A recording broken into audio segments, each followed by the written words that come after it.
The dream came to me like a storm, vivid and unrelenting, tearing through the quiet of a Seattle night in 2015. I saw James Carter, my childhood friend, the boy I'd known since we were 6, standing at an altar with Emma Wilson, his high school crush, his white moonlight as he called her. Her golden hair shimmered under the California sun, her smile radiant as they vowed to love forever. But the scene shifted dark and jagged like a cracked mirror. James Older now betrayed her, his face plastered across tabloids for cheating with a co-star. The internet tore him apart, tweets and posts calling him a fraud, a failure, a man who threw away his future for fleeting fame. Emma, a rising Hollywood star, wept publicly, her career soaring while his crumbled. He spiraled into despair, drowning in whiskey and regret, his once bright eyes dull with shame. The dream felt so real, as if I'd lived it, as if I could reach out and touch the wreckage of his life. I woke up sweating, my heart pounding, but the dream didn't fade. It clung to me, a warning etched into my soul. I was Lauren Hayes, 17, a senior at Roosevelt High School, and I'd spent years orbiting James like a moon around a planet. We grew up in neighboring apartments, sharing scraped knees, secret hideouts, and dreams of escaping our rainy Seattle suburb. He was my first crush, the boy who'd sneak me extra cookies when his mom wasn't looking, the one who'd stand up to bullies who mocked my braces. But Emma had stolen his heart at the school talent show 2 years ago with her dancer's grace and effortless charm. Since then, he'd talked of nothing but her, his words slicing through me. "Lauren, what kind of guys do you think a girl like Emma would like?" I'd swallowed my hurt, smiled, and kept helping him, because that's what you do when you love someone, right? You put them first, even when it breaks you. I saw what would happen if James ran off with Emma in the dream. He planned to ditch his MIT application and follow her to Los Angeles, chasing a pipe dream of becoming an actor. He'd never make it, his singing was off-key, his stage presence stiff as cardboard. Emma would rise to fame, but he'd crash and burn, a nobody clinging to her spotlight. I couldn't let that happen. So that morning I faked a fever, my voice trembling as I clutched his sleeve in the school parking lot. "James, please, I'm so sick. Please take me to the hospital." My cheeks were flushed, partly from makeup, partly from guilt. He hesitated, glancing at his phone where Emma's text lit up the screen, urging him to meet her at the train station to run away together. But he sighed, his loyalty to our friendship winning, and drove me to the hospital instead. Because of that, he missed the train, stayed in Seattle, aced his exams, and got into MIT. By 2023, he was a software engineer in Silicon Valley, pulling in $300,000 a year. Emma, meanwhile, landed a breakout role in a Netflix series and announced her relationship with an Oscar-winning actor named Ryan Blake. They both had futures brighter than the Seattle skyline at dusk. But James didn't see it that way. One rainy evening in San Francisco, he asked to meet me at a rooftop bar. I thought he wanted to catch up, maybe thank me for keeping him on track. Instead, his eyes burned with rage. "Lauren, I'd be with Emma if you hadn't faked that fever. I'd be the one she's showing off to the world, not some actor." His voice was venomous, his hands shaking as he gripped the railing. I tried to explain I'd saved him from ruin, given him a career most people only dreamed of, but he wouldn't listen. "You stole my love, my life," he spat, and before I could react, he shoved me over the edge. The city lights blurred as I plummeted from the 20th floor, my scream swallowed by the wind. Desperately, I grabbed his jacket, pulling him down with me. The pavement rushed up, and everything went black. I woke up gasping back in that exact moment in 2015, my hand still clutching James's sleeve in the school parking lot. My heart raced, the pain of the fall echoing in my bones. The hospital ruse was still in play, my fake fever burning my cheeks. But something was different. James's eyes widened, not with concern, but with a flicker of recognition, a knowing glint that chilled me.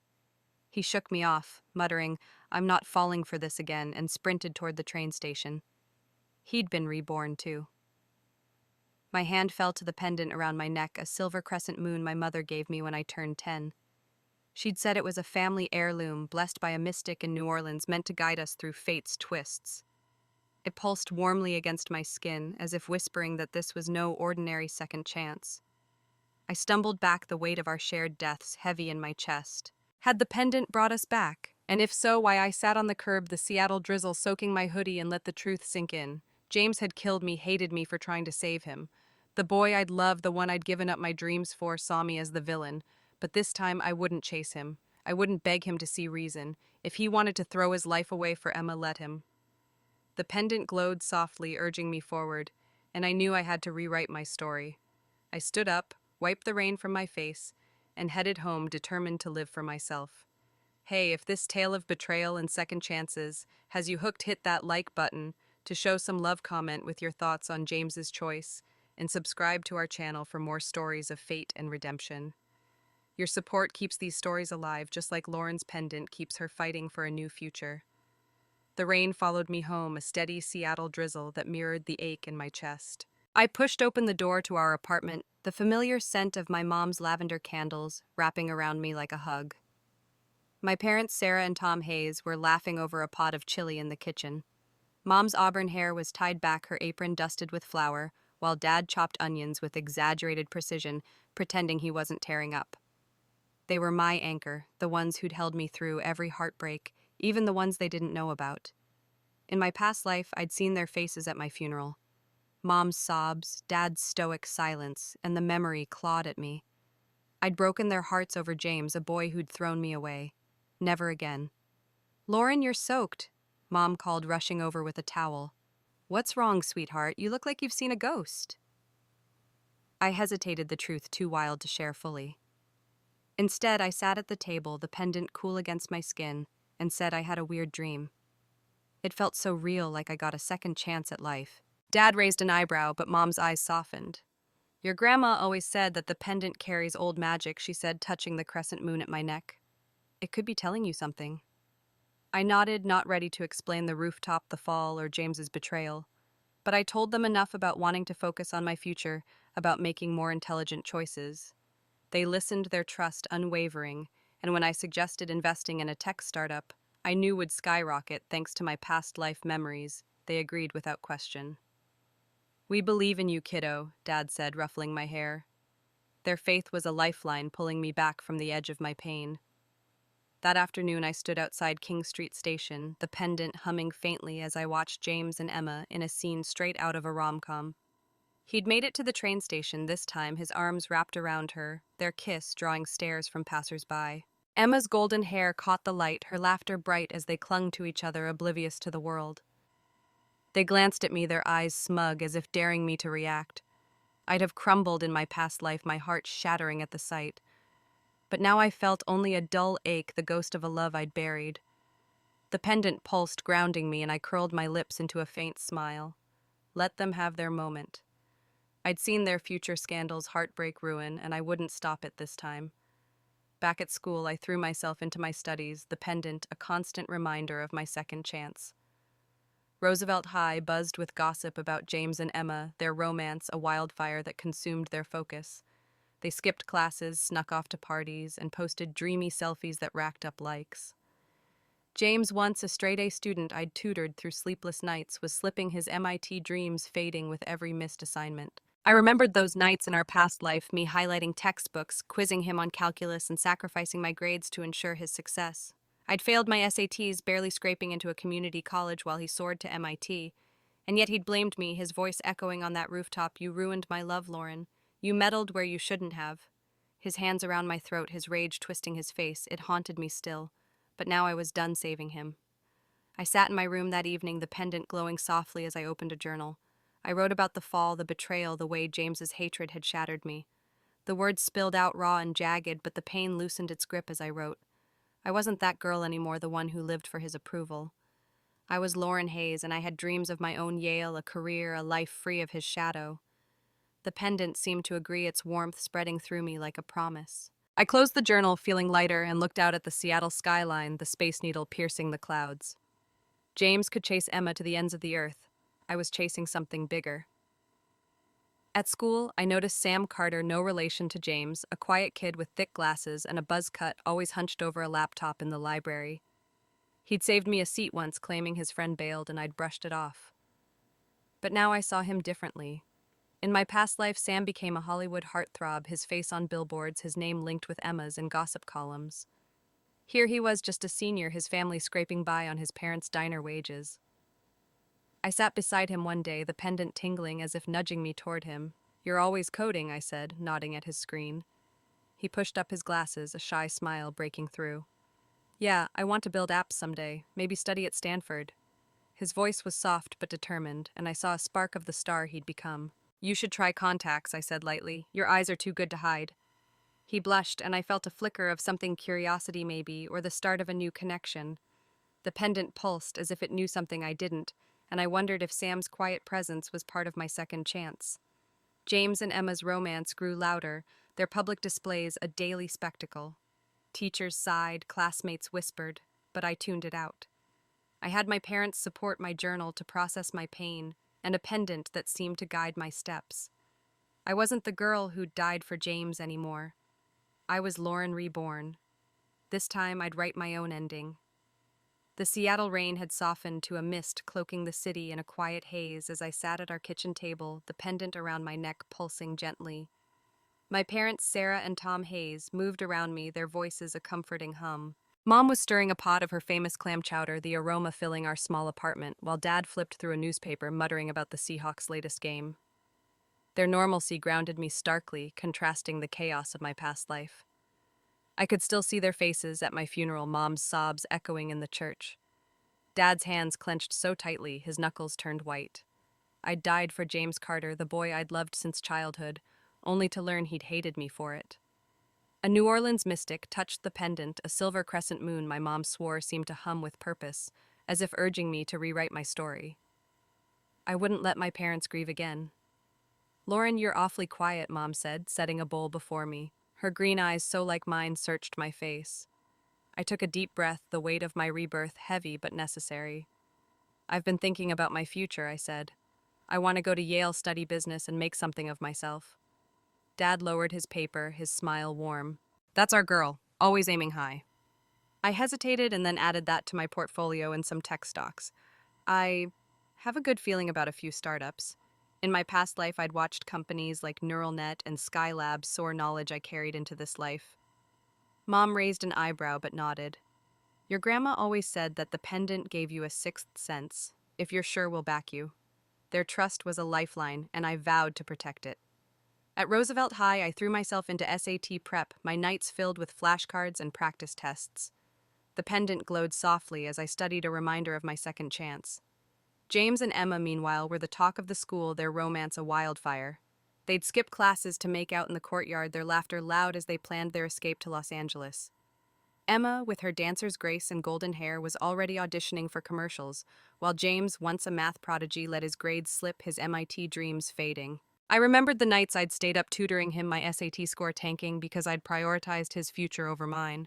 I'd failed my exam, barely scraping into community college, while he'd thrived at MIT, only to push me off a rooftop for ruining his chance with Emma. The memory stung, but I pushed it down, focusing on my goals. One evening, I sat in my room, the pendant warm against my skin as I opened my journal. I wrote about the rooftop, James's rage, the way his hands had tightened around my throat before he shoved me over the edge. You stole my love, Lauren, he'd said, his voice a blade. Writing it out felt like lancing a wound, the pain seeping onto the page. I wasn't that girl anymore, the one who'd given up everything for a boy who didn't care. I was Lauren Hayes, and I had a future to build. Closing the journal, I felt lighter, the pendant's glow a quiet affirmation. I looked out my window at the Seattle skyline, the Space Needle a beacon in the dusk. Yale was my target, and I wouldn't miss. At school, I noticed Sam Carter, the quiet kid with thick glasses, more often. He wasn't related to James, but his name echoed fate, oddly. Sam had become a Hollywood star in my past life, his face on magazine covers next to Emma's. He was just a senior, always in the library coding on a beat-up laptop. One day I sat across from him, the pendant tingling as if nudging me closer. You're always here, I said, nodding at his screen. He pushed up his glasses, a shy smile breaking through, and was trying to build an app. My parents can't afford Stanford, so I'm seeking a scholarship. His voice was soft, but his eyes held a quiet fire. I learned his parents ran a diner downtown, working late shifts to keep him in school. You've got talent, I said. Don't hide it behind those glasses. Try contacts. He blushed, and I felt a spark, not love yet, but a connection that felt like part of the pendant's plan. James and Emma's antics grew louder, their public displays a daily annoyance. Teachers shook their heads as the couple snuck off to parties, their Instagram feeds full of reckless adventures, late-night drives, beach bonfires, stolen kisses under the stars. Classmates whispered about their epic love, but I saw the cracks. James was neglecting his studies, and Emma was chasing fame, her auditions pulling her away from him. I tuned it out, my focus on Yale and the investments I'd guided my parents toward. Neural net stock was already climbing, and our family's savings were growing. Mom hugged me one night, her eyes shining. "You're making us proud, Lauren. Whatever that pendant's magic is, it's working." I smiled, the weight of my past life lifting. I wasn't James's shadow anymore. I was Lauren, and I was rising. The Seattle spring brought cherry blossoms and longer days, but I barely noticed my world narrowing to textbooks and the pendant's soft glow. Roosevelt High was abuzz with prom plans and college applications, but I was laser focused on my SATs, determined to secure my Yale admission. The pendant, my mom's mystic heirloom, pulsed warmly as I studied in the library, its crescent moon catching the light. It felt alive, like guiding me through this reborn life, whispering that every choice mattered. I'd learned that lesson the hard way, sacrificing my future for James Carter in my past life only to die at his hands. The memory of that San Francisco rooftop, his rage as he pushed me over the edge, still haunted me, but I was done living for him. My parents, Sarah and Tom, were my anchor. Their faith in me was steady. I'd never break their hearts again. One afternoon, I arrived at the library and found Sam Carter saving me a seat, his laptop open to lines of code. "Friend bailed again," he said with a shy grin, pushing his thick glasses up his nose. I smiled, sensing a pattern. Sam was always there, quiet but steady, contrasting with James's chaos. Sam had become a Hollywood heartthrob in my past life, and his name was linked with Emma Wilson's in gossip columns. Now he was just a senior, his buzz cut and worn sneakers betraying his family's struggles. "What's the app?" I asked, settling beside him. He hesitated, then turned his screen to show a prototype for a budgeting tool. "It's for small businesses like my parents' diner," he said. "They're constantly stressed about money. I want to help." His voice was earnest, his dark eyes bright with purpose. I saw the potential of the star he'd become, but also something more profound, a kindness that felt rare. Over the next few weeks, Sam and I fell into a rhythm, studying side by side. He shared more about his life, his parents' long hours at the diner, his younger sister's love for art, and his dream of studying computer science at Stanford. "My dad says I'm wasting my time coding," and he admitted one day that his voice was low. "But I want to make them proud." I touched the pendant, its warmth urging me to connect. "You will," I said. "You've got something special, Sam. Don't let anyone dim it." He looked at me, his eyes softening, and I felt a flicker of warmth, not romance, but a bond that felt faded. I suggested contacts again, half teasing. "Your eyes are too good for those glasses?" He laughed, a sound that eased the tension in my chest.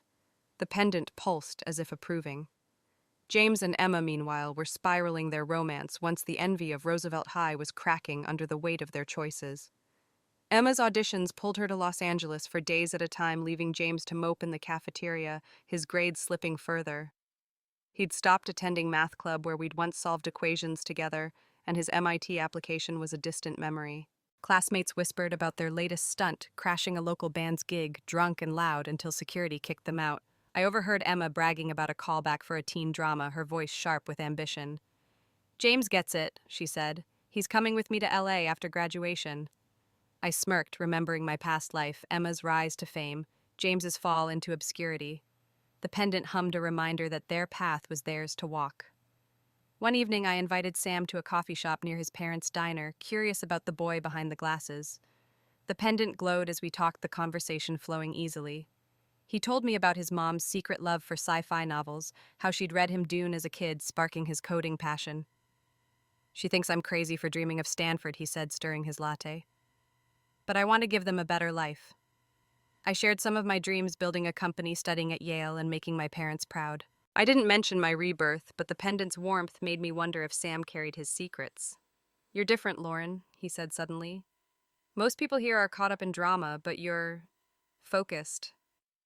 I smiled, the pendant tingling. "I've got my reasons," I said, leaving it at that. At home, I found Mom and Dad reviewing my suggested investment portfolio. Neural Net's stock had doubled, and they were beaming. "Lauren, this is incredible," Dad said, pulling me into a hug. "You're our lucky charm." Mom touched the pendant, her eyes misty. "Your grandma would say it's more than luck." I nodded, feeling their love wrap around me like a shield. Later, I journaled about James's betrayal, and the words were less raw now.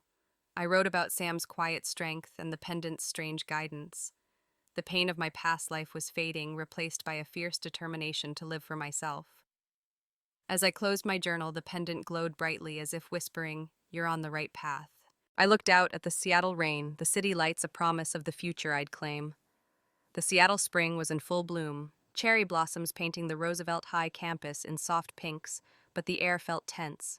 I clutched the pendant around my neck, its silver crescent moon warm against my skin, urging me to stay steady.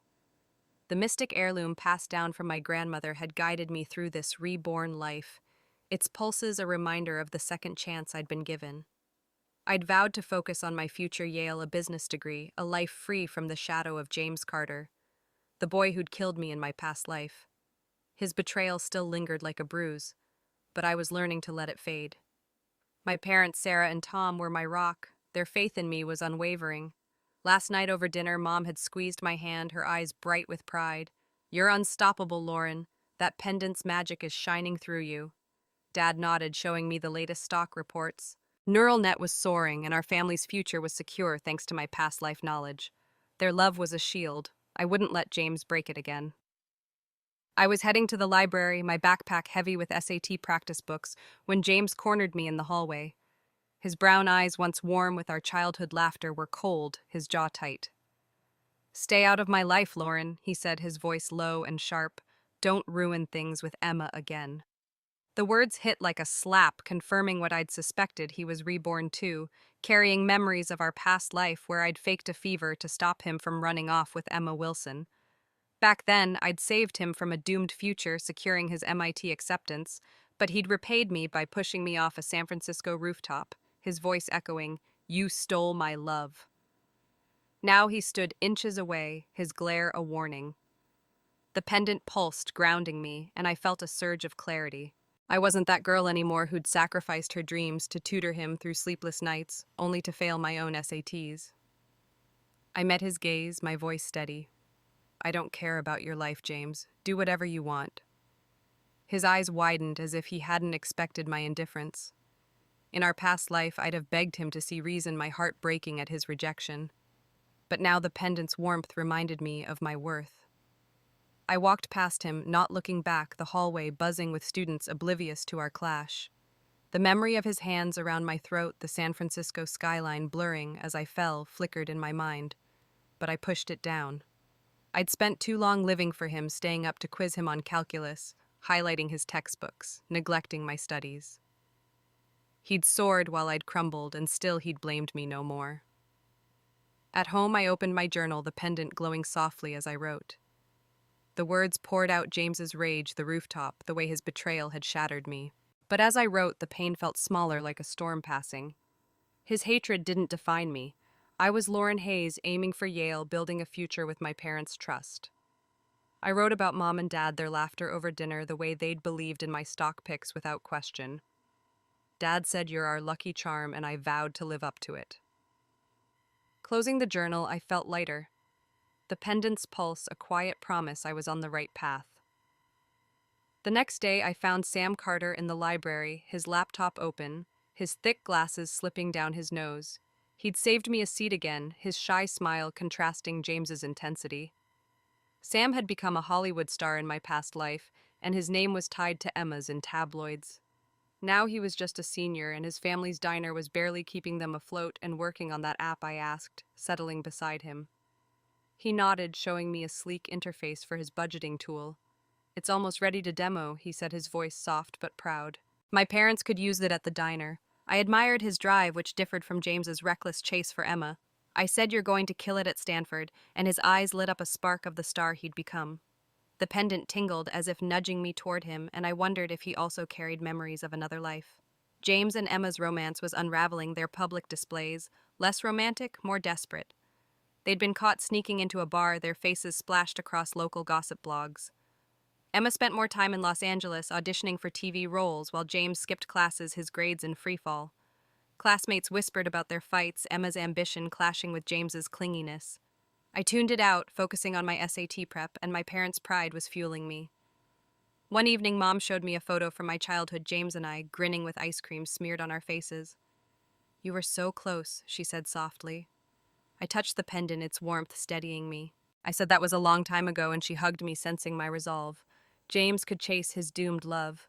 I was chasing my future, and the pendant was guiding me every step of the way. The Seattle summer loomed, the air thick with anticipation as graduation neared. Roosevelt High was a whirlwind of prom dresses and college acceptance letters, but I was locked in on my SATs, the pendant around my neck glowing faintly as I studied. Its crescent moon, a mystic heirloom from my grandmother, pulsed with a quiet energy, as if celebrating my focus. I'd vowed to attend Yale to build a life free from the ghost of James Carter, who'd killed me in my past life for stealing his chance with Emma Wilson. The memory of that San Francisco rooftop, his hands shoving me over the edge, the city lights blurring as I fell, still haunted me, but I was healing. My parents, Sarah and Tom, were my strength. Over breakfast, Dad had shown me our investment portfolio. Skylabs had tripled in value thanks to my past life knowledge. "You're a genius, Lauren," he said, his grin wide. Mom touched the pendant, smiling. "It's more than that, it's fate. Their belief in me was a fire. I wouldn't let it dim." In the library, I studied beside Sam Carter, whose quiet presence was becoming a comfort.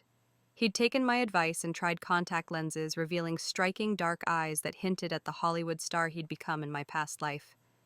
We discussed his app, his dreams of Stanford, and his parents' struggles at their diner. "My mom's been sick," he admitted one day, his voice low. "I'm coding this to help them, but it's hard." I touched the pendant, its warmth urging me to connect. "You're doing more than most, Sam," I said. "They're lucky to have you." He smiled, a rare brightness, and I felt a spark, not love, but a bond that felt fated. The pendant pulsed as if it knew something I didn't, and I wondered if Sam's kindness was part of its plan. One afternoon, Emma Wilson approached me in the library, her golden hair catching the light, her smile sharp with condescension. "You're pretty, Lauren," she said, leaning against my table. "But James doesn't want you. He's mine." Her words were a taunt meant to sting, but the pendant glowed, steadying me. In my past life, I'd turned down suitors for James, my heart breaking every time he gushed about Emma. Now I saw her for what she was, a girl chasing fame, using James as a stepping stone. "Good for you," I said, coolly returning to my practice test. She faltered, expecting a fight, then scoffed. "I'm about to sign with a talent agency. My first role's bigger than anything you'll ever do." I smirked, remembering her future, a fleeting star, her career fading by 30. "Sure, Emma," I said, my voice flat. "Have fun in LA." She stormed off her heels, clicking the pendant, humming as if amused. The SAT results came out, and I stood by the ranking board, my heart racing. My name was at the top, Lauren Hayes, first place. Classmates whispered their awe palpable. "Lauren's unstoppable," one said. "James used to compete with her, but he's in the triple digits now." I didn't bother looking for his name. I'd scoured the rankings for him in my past life, but my score was a failure because I'd spent my energy on his success. Now I walked away, the pendant warm against my chest, my triumph a quiet roar. James and Emma's romance was crumbling. Her auditions kept her in Los Angeles while he flunked tests, his MIT dreams a distant memory. Gossip spread about their latest fight, Emma snapping at him for missing her callback party, James sulking alone in the cafeteria. I tuned it out, and my focus was on Yale. At home, I found Mom and Dad planning a celebration dinner for my SAT score. Mom said, "We knew you could do it," pulling me into a hug. I showed them the latest stock updates. Our investments were soaring enough to fund my Yale tuition and more. Dad laughed, raising a glass of sparkling cider to Lauren, our visionary. I touched the pendant. Its glow was a quiet promise of my future. Later, I journaled about Emma's taunt, the words flowing easily. Her provocation had no power over me. I wrote about Sam, his steady presence, and how his eyes lit up when discussing coding. The pain of James's betrayal was a shadow now fading with every step I took toward my dreams. The pendant pulsed as if cheering me on. Sam and I grabbed coffee one evening, the Seattle skyline twinkling outside the cafe. He showed me his app's latest version, his excitement infectious. "I'm entering it in a coding contest," he said. "If I win, it's a whole ride to Stanford." I grinned, impressed by his grit. "You've got this, Sam." He looked at me, his eyes soft. "You're different, Lauren. You don't care about the drama. It's inspiring." The pendant tingled, and I wondered if he sensed the weight of our reborn lives. I didn't ask, but his words reminded me that I was building something new. James and Emma could burn their futures. I was rising, and the pendant was guiding me toward a life I'd never dared dream of before. The Seattle summer hung heavy with humidity, the air thick as graduation loomed at Roosevelt High. I clutched the pendant around my neck, its silver crescent moon pulsing softly, a mystic heirloom guiding me through this reborn life. Its warmth reminded me of my second chance, a gift from my grandmother, who swore it carried New Orleans magic. I'd vowed to escape the shadow of James Carter, the boy who'd killed me in my past life, for stealing his love with Emma Wilson. The memory of that San Francisco rooftop, his hands shoving me over the edge, the city lights blurring as I plummeted, still sent shivers down my spine, but I was healing. My parents, Sarah and Tom Hayes, were my anchor. Over dinner, they'd toasted to my SAT triumph, their pride a beacon. Dad said, "You're going to Yale, Lauren," his eyes shining. Mom touched the pendant, smiling. "Your grandma would say it's fate." Their love fueled my resolve never to break their hearts again. James and Emma's romance had become a reckless spectacle at school, their love burning bright but brittle. They skipped classes for late-night escapades, drag racing on back roads, bungee jumping off sketchy bridges, drinking at underground parties. Gossip swirled about their latest stunt, crashing a Seattle nightclub, only to be escorted out by bouncers. With her golden hair and dancer's grace, Emma was chasing Hollywood, her auditions pulling her to Los Angeles for weeks at a time. James, once a math prodigy I'd tutored at MIT in my past life, was flunking every subject, and his dreams of a top-tier college were fading. Teachers called their parents in, and the principal lectured them about senior year priorities. "Focus on your studies," she'd snapped, but James and Emma just smirked, their hands entwined. Classmates whispered, half in awe, half in pity. "They're living for love, but it's a train wreck." I tuned it out, my focus locked on Yale. The pendant glowed as I studied in the library, and my SAT score secured early admission. I'd used my past life knowledge to guide my parents' investments. Neural net and Skylabs were soaring, and our family's savings are now a small fortune. One evening, Mom showed me a photo album from my childhood, James and I building sandcastles on Alki Beach, our grins wide and innocent. "You were inseparable," she said softly. I touched the pendant, its warmth steadying me. I said, "That was another life," and she hugged me, sensing my weight. Later, I journaled about the rooftop and the betrayal, but the words felt distant now. I wrote about my parents, their unwavering support, and my dream of building a company. The pendant pulsed, as if cheering my progress, and I closed my journal feeling whole. Sam Carter, the quiet kid with newfound contact lenses, was a constant in the library, his dark eyes bright with focus. He'd become more than a study buddy, his steady presence contrasting with James's chaos. One afternoon, he showed me his app's latest update, a budgeting tool for small businesses like his parents' diner. He said, "My mom's getting better," his voice soft but hopeful. This could help them save the restaurant. I admired his grit, which differed from James's reckless abandonment. Sam had become a Hollywood star in my past life, and his name was linked to Emma. He was just a senior, and his family was scraping by. "You're going to Stanford, Sam," I said, the pendant tingling. "This app is your ticket." He smiled, a rare warmth, and I felt a connection deepen, as if the pendant was weaving our paths together. Was he reborn too? I didn't ask, but his knowing glances made me wonder. I bumped into James's mom, Linda, one day outside school. Her face was lined with worry, her eyes tired. "Lauren, can you talk to James?" she pleaded. "He's failing everything, and Emma's dragging him down." I remembered her kindness in my past life, baking cookies for our study sessions, treating me like a daughter. But James had warned me to stay out of his life, and I was done saving him. The pendant pulsed, urging me to hold my ground. "I'm sorry, Linda," I said gently. "He's made his choice." Her eyes filled with tears, but she nodded, letting go of my arm. I walked away, my heart heavy but firm. At home, Dad was reviewing our investments, grinning at the numbers. "You're a wizard, Lauren," he said. I smiled, the pendant warm. James and Emma could spiral. I was building a future, and nothing would stop me. The Seattle fall painted the city in golds and reds, the air crisp as the school year wound down. I gripped the pendant around my neck, its crescent moon glowing faintly, a mystic guide through this reborn life. Its pulses had steadied me since I woke up clutching James Carter's sleeve, reborn to rewrite my story. I'd sworn to leave behind the boy who'd killed me in my past life, blaming me for ruining his chance with Emma Wilson. The San Francisco rooftop, his rage, the fall, the pavement rushing up, still haunted my dreams, but I was stronger now. My parents, Sarah and Tom, were my foundation. Over breakfast, Mom had shown me our latest investment gains. Skylabs had quadrupled, securing my Yale tuition and more. "You're our miracle," she said, touching the pendant. Dad winked, adding that Yale was lucky to get you. Their pride was alight, and I vowed to keep it burning. At Roosevelt High, James and Emma's romance had lost its shine, their reckless stunts turning desperate. They'd been caught drag racing on a coastal highway, nearly crashing, and the school had suspended them for a week.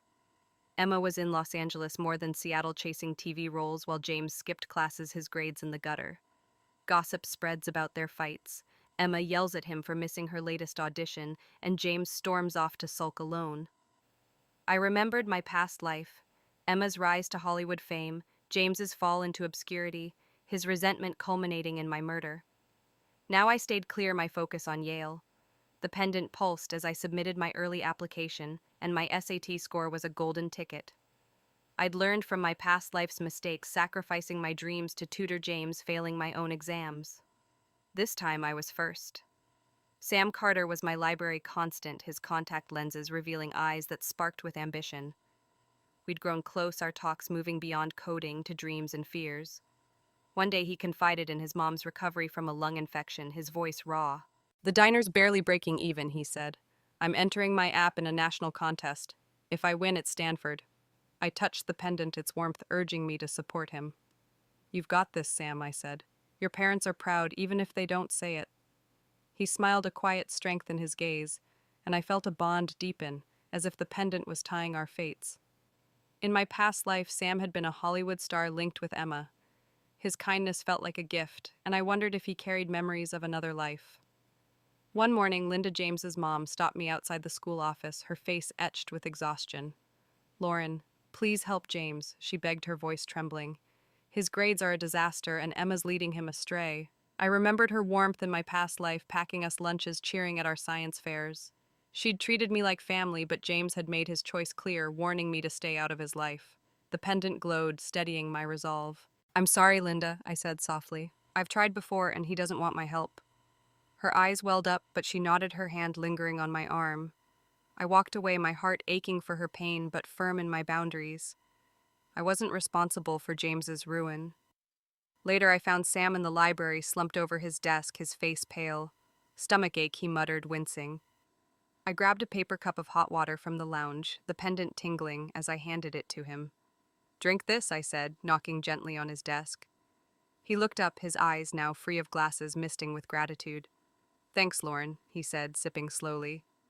The sunlight streamed through the window, catching his sharp features, and I froze.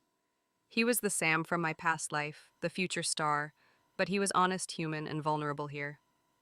The pendant pulsed, as if whispering that he was part of my path. We talked for hours, his stories of his sister's art projects, and his dad's bad jokes, painting a picture of a family fighting to survive.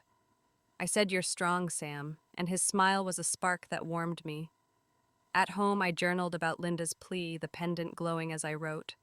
The guilt of refusing her stung, but I knew I'd made the right choice. I wrote about Sam, his quiet courage, and how his presence eased my scars. The rooftop memory was a whisper now, its power fading. Mom peeked into my room, holding a letter from Yale early acceptance. "We're so proud," she said, pulling me into a hug. I clutched the pendant, its warmth a promise of the future I'd earned. James and Emma could crash and burn. I was rising, Sam by my side, and my parents' love behind me, the pendant guiding me toward a life I'd never dared dream of.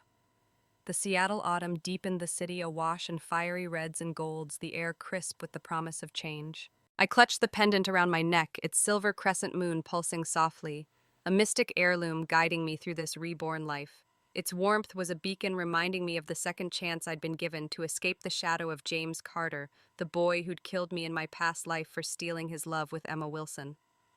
The memory of that San Francisco rooftop, his hands shoving me over the edge, the city lights blurring as I fell, had faded to a dull ache, my healing fueled by purpose. My parents, Sarah and Tom Hayes, were my rock. Their pride was steady. Over a Sunday brunch, they'd celebrated my Yale early admission, Mom's eyes misty as she hugged me. "You're our star, Lauren," she said, touching the pendant. Dad grinned, showing me our investment portfolio, NeuralNet, and Skylabs had skyrocketed, securing our family's future. He said, "You're a genius," and I vowed never to break their hearts again. At Roosevelt High, the final weeks of senior year were a frenzy of college applications and prom plans, but I was laser-focused on my future. The pendant glowed as I prepared for Yale. My SAT triumph was a testament to my resolve. James and Emma, meanwhile, were spiraling out of control. Their reckless romance, drag racing, underage drinking, late-night parties had landed them in trouble again. The principal had suspended them after a viral video showed them crashing a local band's gig drunk and disruptive. Emma was rarely in Seattle, her Los Angeles auditions consuming her time while James flunked every class, his MIT dreams buried under his obsession with her. Gossip swirled. Emma had landed a role in a teen drama and James was planning to follow her to LA, abandoning his college plans. I remembered my past life, Emma's rise to Hollywood fame, James's fall into obscurity, his resentment culminating in my murder. Now I stayed clear. Their drama was a distant noise. The college entrance exams arrived, and I walked out of the testing center feeling lighter than ever. I knew I'd aced it, my past life knowledge sharpening my focus. The pendant pulsed as if cheering my victory. At home, I learned the fallout of James's choices. Linda, his mom, had called my mom in tears, her voice breaking. James had skipped the SATs, entirely hopping a bus to Los Angeles to chase Emma, who'd signed with a talent agency. When he arrived, she'd rejected him, revealing she had a new boyfriend, a rising actor named Ryan Blake. James was stranded, his future in tatters. Linda sobbed. He threw it all away for her, and my mom comforted her, her voice soft through the receiver. I felt a pang of guilt for Linda's pain, remembering her kindness in my past life, baking cookies, cheering at our science fairs. But James had chosen his path, and I wasn't responsible for his ruin. That evening, I sat with my parents at our kitchen table, the pendant warm against my skin. Mom squeezed my hand, sensing my turmoil. "You can't save everyone, Lauren," she said gently. "You're doing right by focusing on you." Dad nodded, raising a glass of sparkling cider to Yale and our unstoppable daughter. I smiled, the guilt easing. I journaled later, the pendant glowing as I wrote about James's collapse and Linda's grief. The rooftop memory was a whisper now, its power gone. I wrote about my parents, their love as a shield, and my Yale dream now within reach. The pendant pulsed, affirming my path, and I closed my journal feeling whole. I wasn't the girl who died for James anymore. I was Lauren Hayes rising. Sam Carter was a constant in the library, his contact lenses revealing eyes that sparkled with ambition. We'd grown close, and our talks were a mix of coding dreams and quiet confessions. One day, he showed me his app's final demo, a budgeting tool for his parents' diner. He said I won the coding contest, his voice bright with pride the whole ride to Stanford. I grinned, the pendant tingling. "You're a rock star, Sam." His smile was warm, and I felt a bond deepen, as if the pendant was weaving our futures together. In my past life, Sam had become a Hollywood heartthrob linked with Emma. His kindness was a gift, and I wondered if he carried memories of another life. I didn't ask, but his steady presence felt faded, contrasting James's chaos. As I left the library, the Seattle skyline glittered, the Space Needle a beacon of my ascent. James could crash and burn. I was soaring with my parents' love and Sam's friendship lighting the way. 5 years later, the Seattle skyline sparkled under a summer moon, and the city was a nostalgic backdrop as I returned for a Roosevelt High reunion. I clutched the pendant around my neck, its crescent moon pulsing softly, a mystic guide carrying me through this reborn life. Yale had been everything I'd dreamed: business classes, late-night study sessions, a degree that launched my tech startup. The pendant, my grandmother's New Orleans heirloom, had glowed through every milestone as if affirming my choices. My parents, Sarah and Tom, had moved to a waterfront villa, and our investments, Neural Net and Skylabs, made us millions. Over a video call, Mom beamed. "You've made us so proud, Lauren." Dad had added, "That pendant's magic is real." Their love was my foundation, healing the scars of my past life, where James Carter had killed me for ruining his love with Emma Wilson. The San Francisco rooftop, his rage the fall, was a distant memory, its pain dulled by my triumph. The reunion was held at a downtown hotel, its terrace overlooking the Puget Sound. I wore a sleek black dress, the pendant gleaming against my skin, and felt every eye on me as I entered. My startup had hit Fortune 500 status, and whispers followed, "That's Lauren Hayes, the tech prodigy." I scanned the room, spotting familiar faces, classmates now married with kids or chasing careers. Then I saw James, a shadow of the boy I'd known. His hair was unkempt, his suit ill-fitting, his eyes dull as he nursed a whiskey. In my past life, he'd been a Silicon Valley engineer, but his resentment had led to my murder. Now he was a nobody living off Emma's fleeting fame, his name trashed online as a freeloader. Gossip had spread a Hollywood star had taken him back briefly, only to dump him again when scandals hit.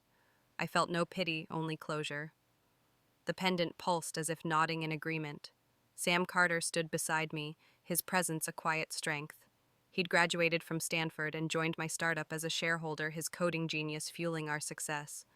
His contact lenses revealed eyes that still took my breath away, a reminder of the Hollywood star he'd been in my past life. We'd grown close, our bond a steady rhythm, never too close, never too far. He leaned in, whispering, "You okay seeing him?" I nodded, the pendant warm. He's nothing to me now. Then Emma Wilson appeared, her golden hair still striking, but her eyes tired, her Hollywood glow dimmed.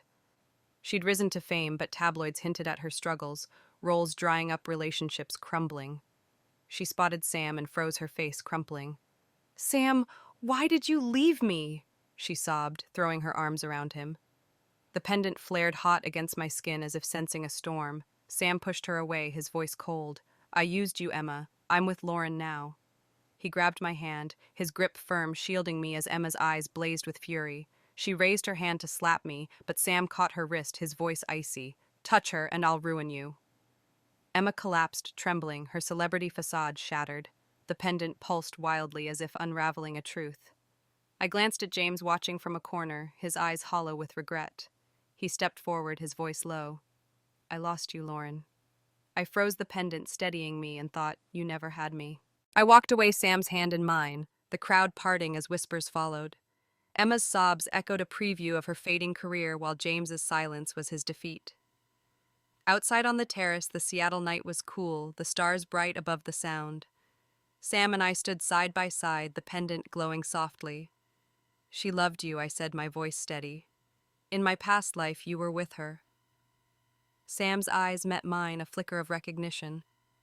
"I don't care about her," he said. "I never did." The pendant pulsed, as if urging me to ask the question burning in my chest. "Are you reborn too?" I whispered. His silence was answer enough, his gaze heavy with secrets. I thought of our past life, Sam's Hollywood fame, his link with Emma, my death at James's hands.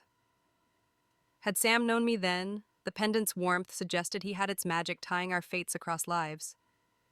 We returned to the hotel, the reunion fading behind us, and I felt a shift.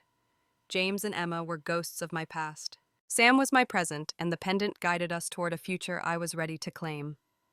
The Seattle night was alive with stars, the Puget Sound shimmering under a crescent moon that mirrored the pendant around my neck. Its silver glow pulsed softly, and a mystic heirloom from my grandmother, touched by New Orleans magic, had guided me through this reborn life. I walked beside Sam Carter, my heels clicking on the sidewalk as we left the Roosevelt High reunion behind. The pendant had been my compass since I woke up in 2015, clutching James Carter's sleeve, reborn to rewrite my story. James, the boy I'd loved since childhood, had killed me in my past life, blaming me for stealing his chance with Emma Wilson. The San Francisco rooftop, his rage, the fall, the pavement rushing up was a fading scar healed by my focus on Yale, my startup success, and my parents' love. Sarah and Tom Hayes had moved to a waterfront villa, and our investments, Neural Net and Skylabs, were making millions. Over a call before the reunion, Mom had said, "You're our miracle, Lauren," her fingers brushing the pendant's image on the screen. Dad grinned. That magic was real. Their pride was my anchor, and I'd never break their hearts again. Sam's hand was warm in mine, his presence a steady rhythm after the reunion's chaos. Emma's desperate confession she'd loved him. Not James had shaken me, her sobs echoing as Sam declared me his girlfriend, shielding me from her fury. James's whispered regret. "I lost you." Lauren had stirred nothing but closure. The pendant had flared during their confrontation, as if unraveling a truth. As we walked, its pulse urged me to ask the question burning in my chest. "Sam," I said, stopping under a street lamp, "are you reborn too?" His silence was heavy, his dark eyes freed from glasses, thanks to my suggestion years ago, glistening with secrets. In my past life, Sam had been a Hollywood star linked with Emma. Here he was, my Stanford-educated partner, his coding genius fueling our Fortune 500 startup. His hesitation, the way he'd protected me, hinted at a deeper connection. The pendant glowed warm against my skin, as if demanding the truth.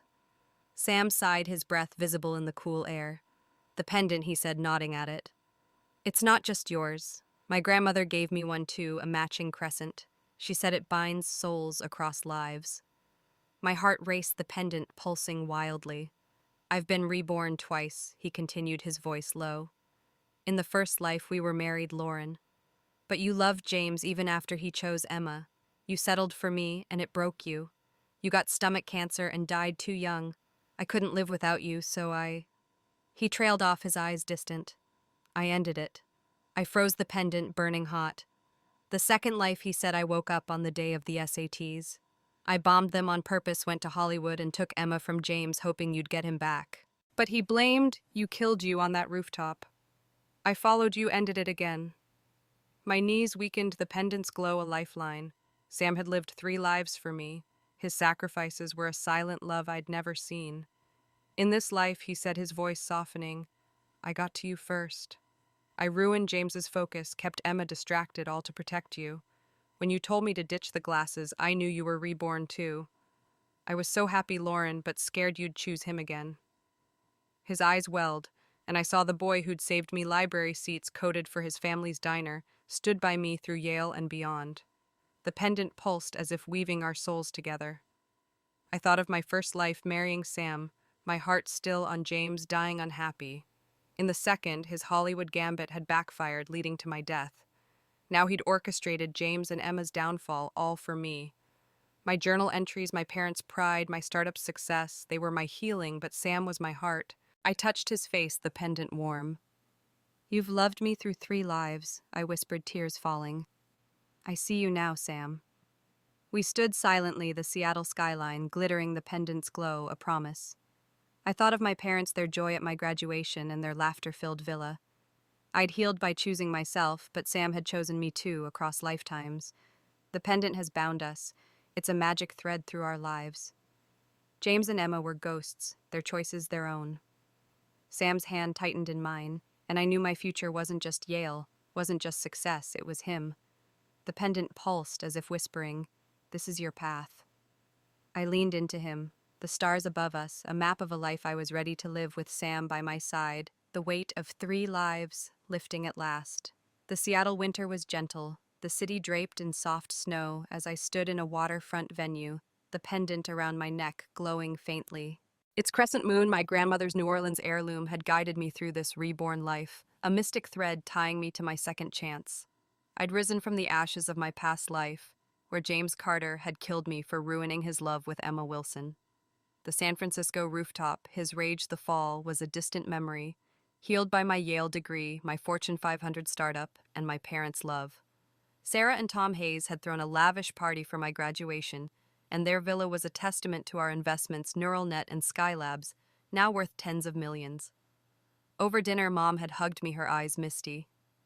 You've made us so proud, Lauren said, touching the pendant. Dad had raised a glass to our unstoppable girl. Their love was my foundation, and I'd kept my vow never to break their hearts again. Sam Carter stood beside me, his dark eyes warm, his hand steady in mine.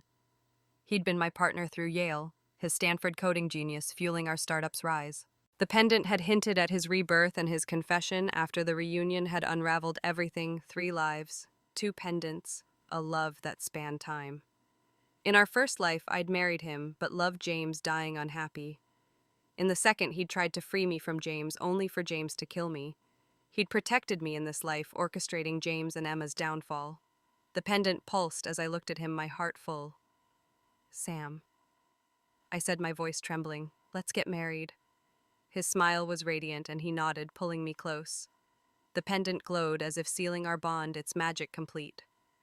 The wedding was intimate, the venue overlooking the Puget Sound, fairy lights twinkling like stars. My parents beamed, Mom dabbing tears as Dad walked me down the aisle. Linda, James's mom, sent a quiet note of congratulations, her words heavy with unspoken pain. I'd seen her at the reunion, her face dimmed by James's ruin, and I'd held her hand, whispering, I'm sorry. She'd patted mine, saying, you've made something of yourself, Lauren. That's enough. Her kindness lingered, but James was gone, a shadow of his past life self. Emma's arc had closed too, her Hollywood fame peaked, then faded tabloids reporting her scandals and dwindling roles by 30. She'd loved Sam, but he'd chosen me, and her career crumbled under her own volatility. The pendant pulsed as if nodding at their fates, a reminder that choices shaped destinies. James had vanished from our lives, his name a cautionary tale online. No degree, no job, a freeloader trashed in comments. I'd seen him last at the reunion, broken begging for money I'd refused to give. His choices, not mine, had led him there. The pendant had guided me away from his chaos, toward Sam, toward myself. Our startup thrived. Sam's shares earned through years of part-time jobs, and his family's diner is now stable thanks to his app. At the reception, old classmates toasted our success, their flattery empty compared to Sam's quiet pride. "You've always been my goal," he whispered, and the pendant glowed its magic, a bridge across our lives. As we danced, the snow falling outside, I thought of my journey. The pendant had brought me back, healed my scars, through journaling my parents' love and Sam's devotion. I'd risen from betrayal, built a life of purpose, and found love not in James's fleeting charm, but Sam's steady heart. My parents joined us on the dance floor, their laughter a melody of home. The pendant rested coolly against my skin, its work done. James and Emma were lessons learned, their paths a warning of squandered potential. Sam and I were the future, our company soaring, our love a promise kept across 3 lives. As the music swelled, I looked into Sam's eyes. The Seattle snow was a canvas for our new beginning, and the pendant was silent at last.